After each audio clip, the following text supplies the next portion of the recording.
Hello दोस्तों, मेरा नाम है शिवांग शर्मा और ऑनलाइन एजुकेशन कंसल्टेंट में आपका स्वागत है। दोस्तों, कहते हैं आवश्यकता ही आविष्कार की जननी होती है और ये बात बिल्कुल सच है, पॉजिटिव वे में भी और नेगेटिव वे में भी। तो आज मैं जो चीज़ें आपको बताने जा रहा हूँ वो सारी ऐसी नेगेटिव चीज़ें हैं एजुकेशन में जो हमेशा हर कहीं आपने कहीं ना कहीं फेस की होगी या कोई ना कोई आपके जो जानकार हैं जो इस चीज़ों को फेस करते होंगे। और एक्चुअली है क्या कि वो है बैकडेट डिग्री, यानी कि जहाँ किसी भी स्टूडेंट ने सिर्फ एक बार ये शो किया कि हाँ उसको कोई बैकडेट डिग्री चाहिए या फिर उसको कहीं अर्जेंट है, तो वहीं पर बहुत सारे, अगर जेन्युइन है तो वहाँ पर फ्रॉड भी उतना ही है, तो उतने ही लोग इकट्ठा हो जाते हैं उनको बैकडेट डिग्री प्रोवाइड करने के लिए। तो आज मैं आपको पूरी अपनी वीडियो में ये सब बताने जा रहा हूँ कि बैकडेट डिग्री में आपको क्या क्या चीज़ें होता है, क्या नुकसान होता है, क्या इसका कोई बेनिफिट भी है, और दूसरा ये कि बैकडेट डिग्री हमें लेनी चाहिए या नहीं। और इसके साथ साथ ये भी है कि बैकडेट डिग्री होने के बाद क्या आपको सिर्फ बेनिफिट ही है या नुकसान भी बहुत सारी चीज़ें होती है। तो चलिए शुरू करते हैं अपनी आज की वीडियो। और वीडियो शुरू करने से पहले आप लोगों से रिक्वेस्ट करना चाहूँगा कि प्लीज़ अगर आप आज पहली बार मेरी यूट्यूब वीडियो देख रहे हैं तो मेरे चैनल को सब्सक्राइब कीजिएगा, जिससे कि और इन्फॉर्मेशन आपको इससे रिलेवेंट मैं आपको समय समय पर प्रोवाइड करता रहूँ। तो दोस्तों, जैसे कि मैंने आपको बताया कि बैकडेट डिग्री कैसे होती है, क्या होता है, प्रोसेस क्या होता है, किस तरीके से लोग आपको अप्रोच करते हैं, वही सब चीज़ें, और इसमें आपको किस तरीके से आपके साथ फ्रॉड होता है,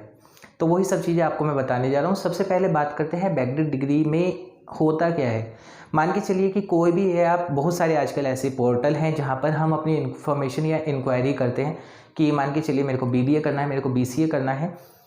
तो वहाँ पर आपके पास ऑप्शंस आ जाते हैं कि आपने एक किसी भी, मान के चलिए किसी भी पोर्टल पर आपने किया, क्लिक इंडिया, क्विकर, बहुत सारे आज की डेट में ऐसे पोर्टल हैं जहाँ पर हम अपडेट कर देते हैं कि हाँ I need BA, I need BCA, I need, तो वो कुछ इन्फॉर्मेशन आपकी लेते हैं, बेसिक डिटेल, जैसे कि आपका मोबाइल नंबर, आपका ईमेल आईडी, और मोबाइल नंबर ईमेल आईडी लेने के बाद और किस कोर्स के लिए आप करना चाहते हैं, और उसके बाद वही सब चीज़ें जो परचेज़ की होती है, यानी कि जो भी कोई सेंटर है जिसने वहाँ से वो लीड परचेज़ करते हैं तो वो उनको सेल आउट कर देते हैं, जिसके लिए वो एक सेंटर से एक अमाउंट पर मंथ चार्ज करते हैं, पर लीड चार्ज करते हैं, और आपका डेटा उन सेंटर्स पे पहुंच जाता है। और अगर आपने भी कभी ऐसा किया होगा तो आपको पता है कि उसके बाद कितनी कॉल्स आपके पास आने शुरू हो जाती है। तो जैसा कि मैंने आपको बताया कि इसमें आपका फिर फ्रॉड किस तरीके से होना शुरू हो जाता है। आपके पास कॉल्स आनी शुरू हो जाएंगी कि सर आपका नाम ये है, हम यहाँ से बोल रहे हैं, मेरा नाम ये है, हम इस कंसल्टेंसी से बोल रहे हैं, हमारा सेंटर यहाँ पर है। आपने पहली बार उसका नाम सुना होगा, नाम सुनने के बाद उसके बाद वो आपको कुछ ऑफर्स करेंगे कि सर इस यूनिवर्सिटी से, ये यूनिवर्सिटी यूजीसी अप्रूव्ड है, यहाँ से आप अपनी डिग्री करवा सकते हैं, आप एडमिशन ले सकते हैं।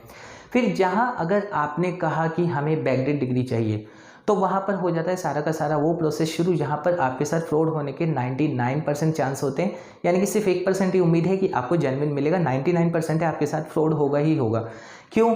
क्योंकि आपके पास सिर्फ एक कॉल आ रही है, कॉल आने के बाद ना तो आपने कभी उनको देखा है, ना उनको आप जानते हैं। जानने के बाद ये होता है कि अगर हम ये बात करें कि मोबाइल नंबर लेना कितना आसान होता है, सिम कार्ड लेना, या फिर बैंक में अकाउंट आपको यूपीआई आईडी दे दी जाती है कि आप इस अकाउंट में इतना अमाउंट ट्रांसफ़र कर दीजिए। हम किसी भी यूनिवर्सिटी का रैंडम हम नाम लेके, मैं किसी यूनिवर्सिटी का पर्टिकुलर नाम नहीं लूँगा, बट किसी भी यूनिवर्सिटी का आपको देंगे, सर उस यूनिवर्सिटी से आपका हो जाएगा, 100% सर जेन्युइन होगा, आप आरटीआई लगवा सकते हैं, सर आप ये कर सकते हैं, आप वो कर सकते हैं, आपको हज़ारों चीज़ें बता दी जाएगी। और उसके बाद आपको एक अमाउंट बताकर कि सर इतना % आप पे कर दीजिए। और उसके बाद ये है कि जैसे मैंने शुरू में ही कहा था कि आवश्यकता ही आविष्कार की जननी होती है, वहाँ पर नेगेटिविटी में ये शुरू हो जाता है। यानी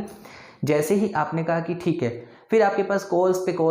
कॉल्स होती हैं और आपके पास ऑप्शंस हो जाते हैं कि सबसे सस्ता कौन है। ऑब्वियसली हर कोई ये नहीं चेक करना चाहता कि कौन जेन्युइन है या कौन फ्रॉड है, बट ये जरूर जानना चाहता है कि सबसे सस्ता कौन दे रहा है। जो सबसे सस्ता देगा मेरे को तो उससे ही एडमिशन लेना है। और सबसे सस्ता में फिर जो वो होते हैं जिनको आपकी डिग्री, आपके करियर, आपके पैसे से कोई मतलब नहीं है, उनका एक बेसिक दिन का टारगेट होता है कि हाँ मुझे तो आज दिन का 10,000 चाहिए, मुझे तो आज दिन का 50,000 चाहिए। वो आपको सर उन्होंने इतना बोला है, इन्होंने इतना, बार्गेनिंग चालू हो जाती है। बार्गेनिंग चालू होने के बाद आपको एक अमाउंट में डील डन हो जाती है और वो आप पे कर देते हैं बिना उनकी शक्ल जाने, बिना उनका एड्रेस वेरीफाई किए, ना ही आप उनको कभी आपने उनसे मिले हैं, ना उनकी आपको शक्ल पता है। इवन कल को अगर आपने पे किया, पे करने के बाद अगर उनका नंबर बंद हो गया तो उसके बाद आपके पास कोई भी इन्फॉर्मेशन नहीं होती कि आप उनको किस तरीके से पकड़ सकते हैं या फिर उसकी आप कहाँ पर क्या कंप्लेन करें। और कंप्लेन भी आप क्या करेंगे कि आप ये जाकर बोलेंगे कि मैंने बैकडेट डिग्री के लिए उसके डॉक्यूमेंट के पैसे दिए थे,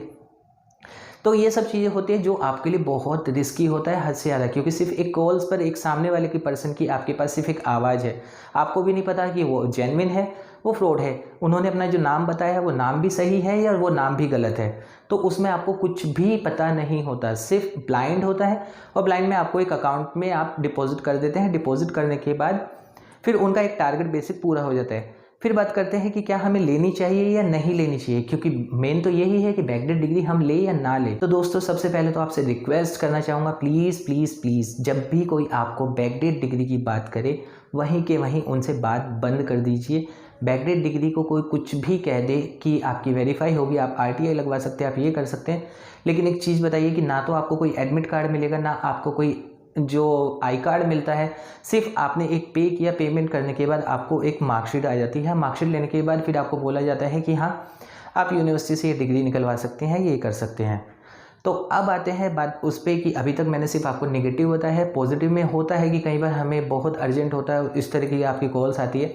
हमारे पास भी इवन आती है, बट ये है कि हमारे पास से सिर्फ मना होती है, क्योंकि इसमें क्या है कि आपका रिस्क ज़्यादा है और पॉजिटिव चीज़ें कम हैं। तो ये है कि बैकडेट डिग्री की अगर हम बात करें, और सबसे अच्छा एग्जांपल अगर आपको दूं तो अभी मानव भारती यूनिवर्सिटी का सबसे अच्छा एग्जांपल है। कितने स्टूडेंट्स के लिए उन्होंने बैकडेट डिग्री दी थी और उन स्टूडेंट्स का या फिर उस यूनिवर्सिटी का आज की डेट में क्या हाल है। इसी तरीके से CMG यूनिवर्सिटी है, इसी तरह से इलम यूनिवर्सिटी है, और भी नंबर ऑफ़ यूनिवर्सिटीज़ बहुत सारी हैं जो सिर्फ आपकी एक आवश्यकता है, आपको एक रिक्वायरमेंट है और उसका प्रॉफिट उठाने के लिए बहुत मार्केट में बैठे हैं, जिनका सिर्फ और सिर्फ मकसद होता है आप कुछ भी अमाउंट उनको पे कर दें कि आप 10,000 करें, 5,000 करें, आप 20,000 करें, आप वो अमाउंट पे करेंगे और उसके बाद वो गायब हो जाएंगे। और बहुत बहुत ज़्यादा क्वेरी आ चुकी है मेरे पास इस तरीके की कि सर हमने एक अमाउंट दिया था इस तरीके से, और अब ना तो हमें ये पता है वो सेंटर कहाँ है और ना ही हम उनको कुछ ट्रैक कर पा रहे हैं, और अब हमें जेन्युइन तरीके से करना है। तो आपको रिक्वेस्ट करना चाहूँगा, कभी भी अगर आपके दिमाग में आए कि मुझे इस तरह से कोई सर्टिफिकेट चाहिए या कुछ चाहिए, तो प्लीज़ इससे अच्छा है आप जेन्युइन तरीके से कर सकते हैं। जेन्युइन तरीके में भी करने के बाद आप रेगुलर जा सकते हैं। और अब तो कोविड की वजह से आफ्टर कोविड जो है नॉन अटेंडिंग रहता है, तो नॉन अटेंडिंग में तो आपको ये भी प्रॉब्लम नहीं है कि आपको यूनिवर्सिटी जाना होगा, कॉलेज जाना होगा, अटेंडेंस करनी होगी। और उसके बाद भी अगर आगे जाके सिचुएशंस चेंज भी होती है तो डिस्टेंस एजुकेशन आपके पास ऑप्शन होता है कि आप प्रॉपर तरीके से अपना ग्रेजुएशन, अपना क्वालिफिकेशन आप पूरा कर सकते हैं। तो दोस्तों रिक्वेस्ट करना चाहूँगा आप सभी से, कभी भी अगर आप इन सब चक्रों में पड़े तो कम से कम एटलीस्ट ये तो देखिए कि जो भी जिनसे भी आप इस तरीके की बात कर रहे हैं आप उनके ऊपर कितना ट्रस्ट कर सकते हैं, और कम से कम उन्होंने जो भी अपना ऑफिस एड्रेस बताया है या फिर उनको गूगल सर्च करके कम से कम आप ये तो चेक कीजिए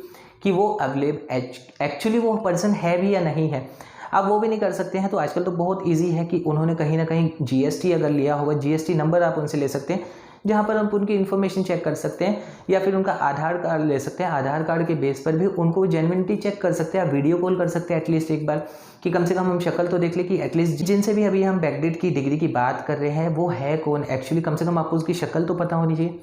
तो यही सब था, और उम्मीद करूँगा दोस्तों आपको आज की वीडियो पसंद आएगी। और अभी भी अगर आपको बैकडेट डिग्री के लिए या इन सब चीज़ों के लिए कोई क्वेरी हो, आप मुझे कमेंट कीजिएगा, मैं उसका रिप्लाई आपको कर दूँगा।